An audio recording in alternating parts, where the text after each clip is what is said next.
काव्यगंध या अर्वाचीन मराठी कवितेच्या संपादित ग्रंथामध्ये आपल्याला पहिल्यांदा ज्या कवीचा विचार करायचा आहे ते कवी केशवसूत हे आहेत. केशवसूतांच्या 5 कवितांचा विचार आपल्याला करायचा आहे. केशवसूत हे अर्वाचीन मराठी कवितेचे जनक आहेत आणि त्यांच्यापासून मराठी कवितेनं एक नवं वळण घेतलं. केशवसूतांची जी निवडक सामाजिक कविता आहे या निवडक सामाजिक कवितेच्या अनुषंगानं थोडासा आपण तत्पूर्वी विचार करूया. केशवसूतांच्या अभ्यासाला असणाऱ्या कवितांच्या पूर्वी केशवसूतांच्या अगदी निवडक कविता अभ्यासाला आहेत. 5च कविता आपल्याला अभ्यासायच्या आहेत. त्यातली पहिली कविता आहे अंत्यजाच्या मुलाचा पहिला प्रश्न. दुसरी कविता आहे नवा शिपाई. तिसरी कविता आहे तुतारी. चौथी कविता आहे मजुरावर उपासमारीची पाळी.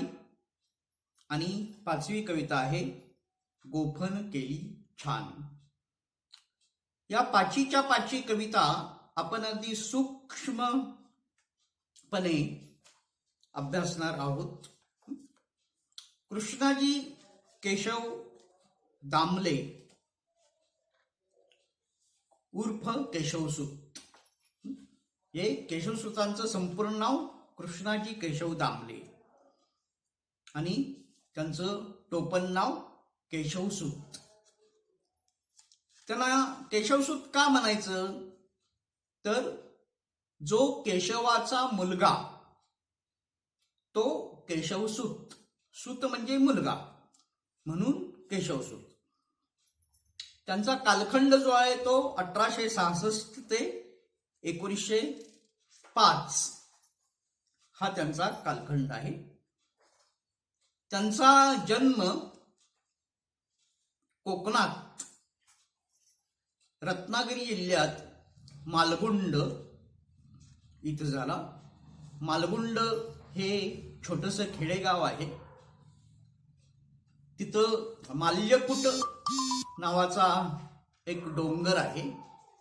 या माल्यकूट नावाच्या डोंगराच्या पायथ्याशी असणारं मालगुंड हे गाव आहे.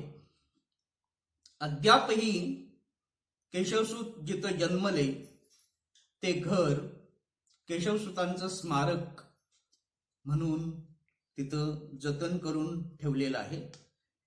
केशवसूत या टोपण नावानं त्यांनी काव्यलेखन केलेलं आहे. काव्य रत्नावली या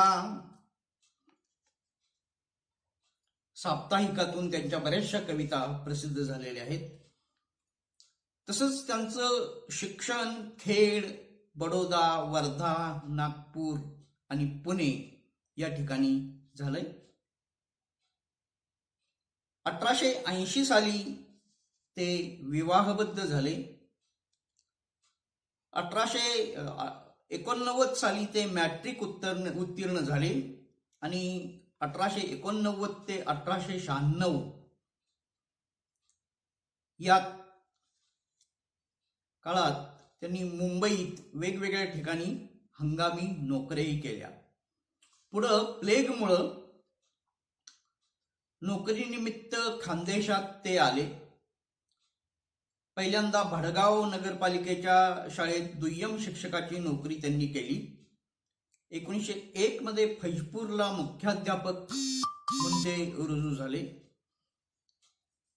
एप्रिल 1904 पासून धारवाड येथं सरकारी शाळेत मराठीचे शिक्षक म्हणून ते रुजू झाले. आणि 7 नोव्हेंबर 1905 रोजी हुबळी इथं प्लेगच्या आजारानं त्यांचा मृत्यू झाला.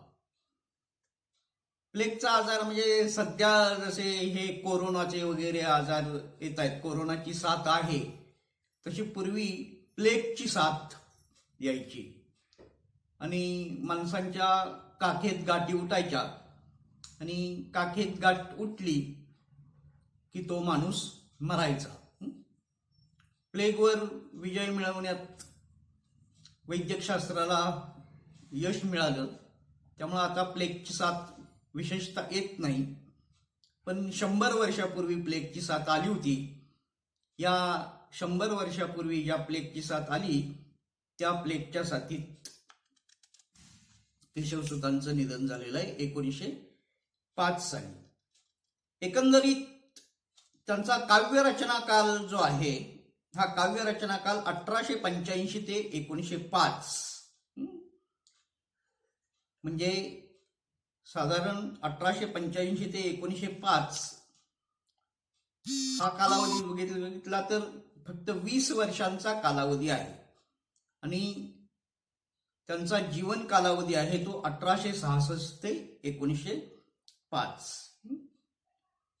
उपलब्ध मराठी कवितांची संख्या त्यांची 135 आहे आणि काही इंग्रजी कवितांचंही त्यांनी लेखन केलेलं आहे. सुनीत हा जो काव्य प्रकार आहे, हा सुनीत हा काव्य प्रकार त्यांनी मराठीत आणलेला आहे. केशवसुत कालीनच एक कवी बी यांनी आपल्या डंका या कवितेत असं म्हटलेलं आहे की या बड्या बंडवाल्यात ज्ञानेश्वर माने पहिला. ज्ञानेश्वर मानानं वरचेच आहेत, पण अर्वाचीन कवितेमध्ये हा मान केशवसुतांच्याकडे जातो.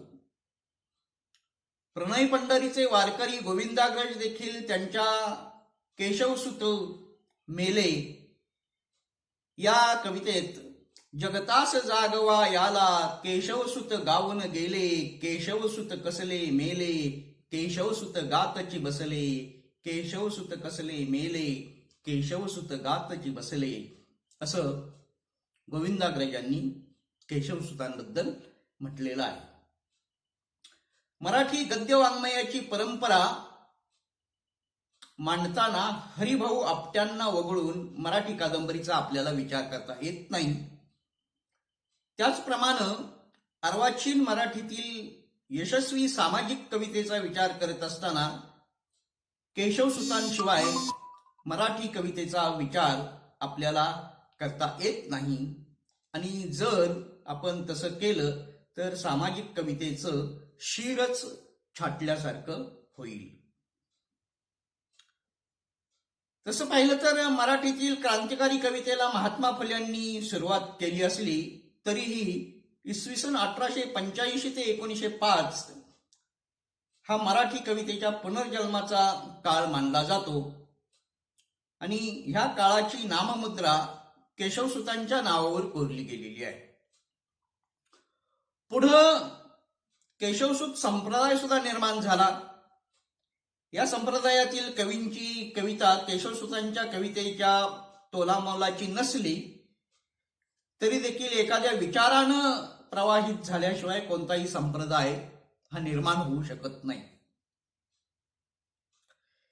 हे केशवसुतांचंच काव्यलेखन जे आहे, हे केशवसुतांचं काव्यलेखन म्हणजे त्यांच्या विचारांच्या प्रवाहाची कविता ही पुढे आली.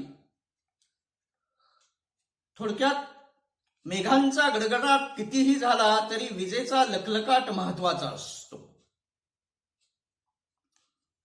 हा विजेचा लखलखाट मराठी कवितेच्या परंपरेमध्ये केशवसुतांच्या कवितेनं केलेला आहे आणि केशवसुतांच्या प्रवाहानं मेघांचा गडगडाट केलेला आहे.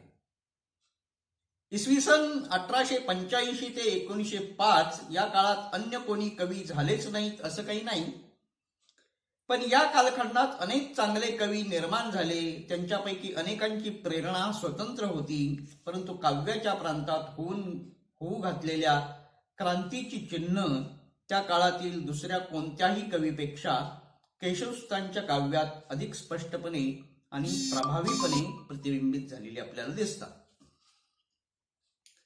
केशवसुतांच्या संप्रदायाचा विकास जो होत गेला तो त्यांच्या मृत्यूनंतरच्याच म्हणजे 1905 नंतरच्या काळात. त्यांच्या एकूण 135 कवितांपैकी बऱ्याच कविता त्यांच्या हयातीत म्हणजे 1885 ते 1905 या कालखंडात मासिक मनोरंजन, कर्मणूक, चित्रमय जगत, सुबोध चंद्रिका, काव्यरत्नावली, निबंध चंद्रिका, सुविचार समागम, कुसुमगुच्छ, विद्यार्थी मित्र, आराम अशा काही वाङ्मयीन नियतकालिकांमधून प्रसिद्ध झालेल्या आहेत. म्हणजेच केशवसुतांच्या हयातीत जरी त्यांचा काव्यसंग्रह निघालेला नसला तरी त्यांची कविता तत्कालीन वाङ्मयीन नियतकालिकातून प्रसिद्ध झालेली आहे आणि काव्यरसिकांकडून तिच्यातील काव्यगुणांना दाद सुद्धा मिळाल्यामुळं केशवसूत त्या काळी क्रांतिकारी कवी ठरले.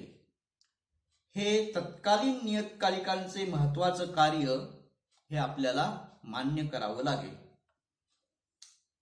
आता एखाद्या कवीची कविता त्याच्या हयातीत काव्यसंग्रह रूपानं प्रसिद्ध न होता देखील जो कवी आधुनिक मराठी कवितेचा जनक ठरतो तो कवी म्हणजे केशवसूत. ज्या अर्थी असं काही होतं त्या अर्थी त्या कवितेत काहीतरी वेगळं असलं पाहिजे आणि केशवसुतांच्या कवितेत असं काय वेगळं होतं की ज्यामुळं केशवसूत क्रांतिकारी कवी ठरले हे आपल्याला पाहायचंय. तत्कालीन अन्य कवींच्या कवितेत जे नव्हतं ते केशवसुतांच्या कवितेत होतं. हा प्रश्न आपल्याला पडणं स्वाभाविक आहे आणि तो प्रश्न समीक्षकांनी देखील चर्चेसाठी ध्यानात घेतला आणि हा प्रश्न ध्यानात घेऊनच केशवसुतांना अर्वाचीन मराठी कवितेचं जनक असं म्हटलेलं आहे.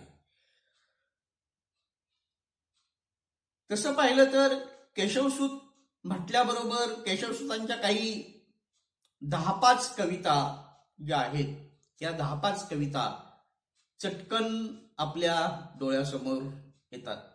त्या म्हणजे झपुर्झा, हरपले श्रेय, तुतारी, स्फूर्ती, नवा शिपाई, सतारीचे बोल अशा काही त्यांच्या प्रसिद्ध कविता आहेत.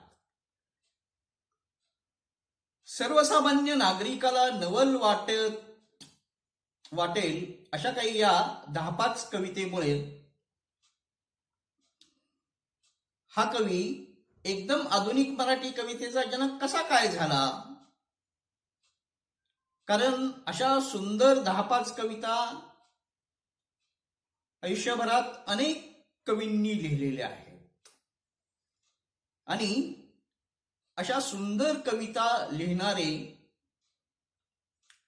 मराठी कवितेचे त्या त्या काळातले जनक न होता याच कवीला असं का म्हटलं हा प्रश्न इथं पडणं साहजिकच आहे. आणि याबद्दलच्या शंका काही समीक्षकांनी घेतलेल्या सुद्धा आहेत.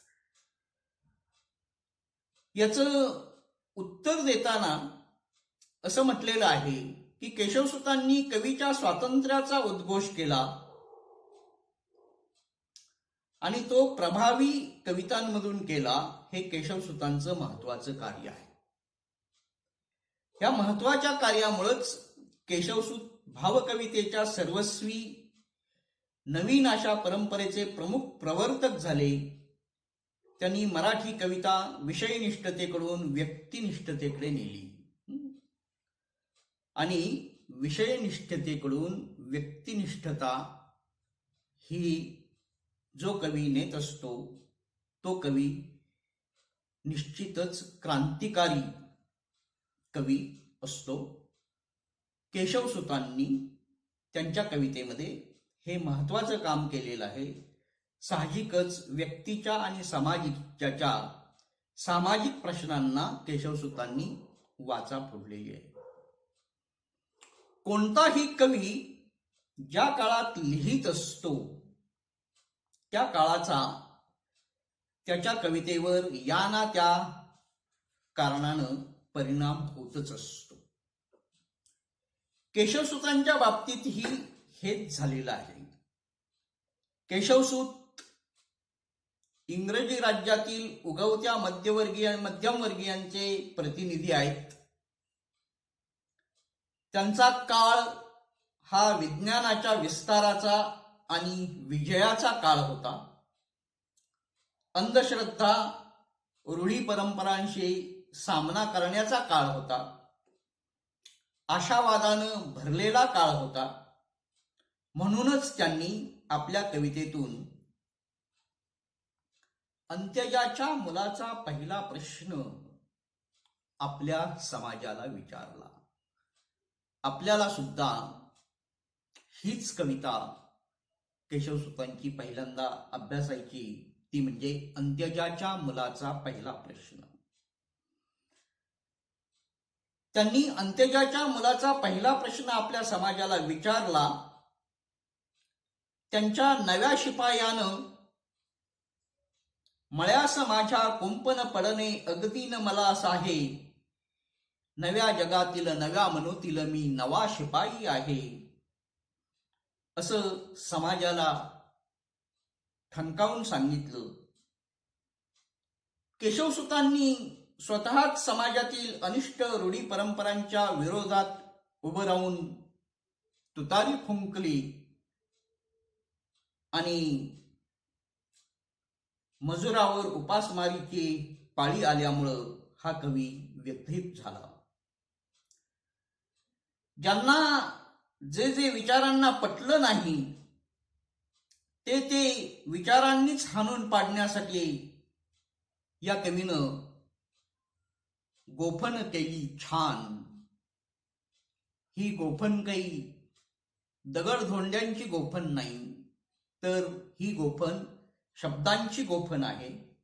या गोफणीतूनच त्यांनी शाब्दिक दगडफेक करून समाजाला वटणीवर आणण्याचा प्रयत्न केला आणि आपला बंधू बापूला सामाजिक नेतृत्व करण्यासाठी सल्लाही दिला. हा सल्ला उपदेशाचा नसून विनंती वजा उत्तरगर्भ प्रश्नांकित अपेक्षांचा सल्ला आहे. तो म्हणजे, बापू गड्या तू जनात दिवटी धरशील काय, बापू गड्या तू ध्वज उभा करशील काय. म्हणजे जनात दिवटी धरशील काय म्हणजे बापू तू समाजाचं नेतृत्व करशील काय, बापू गड्या तू ध्वज उभा करशील काय म्हणजे तू स्वातंत्र्य चळवळीत भाग घेशील का, असा प्रश्न त्यांनी बापूला म्हणजे आपल्या धाकट्या भावाला केलेला आहे. काळ बदलला तरी केशवसूतांना पडलेले काही प्रश्न पूर्णपणे सुटले असं काही आपल्याला म्हणता येत नाही. अंत्यजाच्या मुलाचा पहिला प्रश्न ही केशवसूतांची अशीच एक समाज व्यवस्थेनं निर्माण केलेल्या प्रश्नांशी निगडीत असणारी कविता आहे. आज इतक्या वर्षांनी देखील किरकोळ कारणांवरून दलितांच्या वस्त्या पेटवल्या जातात, दलितांना मारहाण होते. तेव्हा केशवसुतांच्या काळी ही समस्या किती गहन आणि बिकट असेल याची आपल्याला कल्पना येते. आज या समाजाला कायद्यानं आरक्षण मिळालं असलं तरी आरक्षण म्हणजे काही पूर्ण संरक्षण नव्हे, हेही तितकंच खरं आहे. आज सोसायट्यांमध्ये वेगळे मागवाडे महारवाडे नाहीत, ही गोष्ट खरी आहे. पण समाजमनामध्ये आजही कुठेतरी हे वेगळे मागवाडे आणि महारवाडे हे आहेतच आहेत. आणि त्यामुळं दलितांसाठी सवर्णांच्या घरात आज जरी वेगळी कब्बशी नसली किंवा वेगळी ताटवाटी नसली तरी सुद्धा त्यांच्या मनात मात्र वेगळा कप्पा आहेच आहे. मान्य आहे की आता ह्या समस्यांची तीव्रता कमी झालेली आहे, पण संपलेली मात्र अजिबात नाही. गढूळ पाणी कितीही गाळलं तरी त्याच्या गढूळपणाला जसा पूर्णपणे आपल्याला काढून टाकता येत नाही किंवा त्याचा गढूळपणा पूर्णपणे निघून जात नाही, तसंच आपल्या गढूळ समाजाचं हे गढूळ समाजमन आहे. संपलं म्हणता म्हणता ह्या समाजमनाचा तळ ढवळला की खाली बसलेला गाळ वर आल्याशिवाय राहत नाही. हे किती केलं तरी आपल्याला हे जाणवल्याशिवाय राहत नाही. आणि म्हणूनच आपल्याला ह्या कवितेतून अंत्यजाच्या मुलाचा पहिला प्रश्न जो आहे, हा पहिला प्रश्न काय आहे हे पाहायचं आहे. ही प्रत्यक्ष कविता, ह्या कवितेचं साधारणपणे आपण इथं प्रस्तावना केलेली आहे. ही प्रत्यक्ष कविता आपण आता पुढच्या भागात पाहणार आहोत.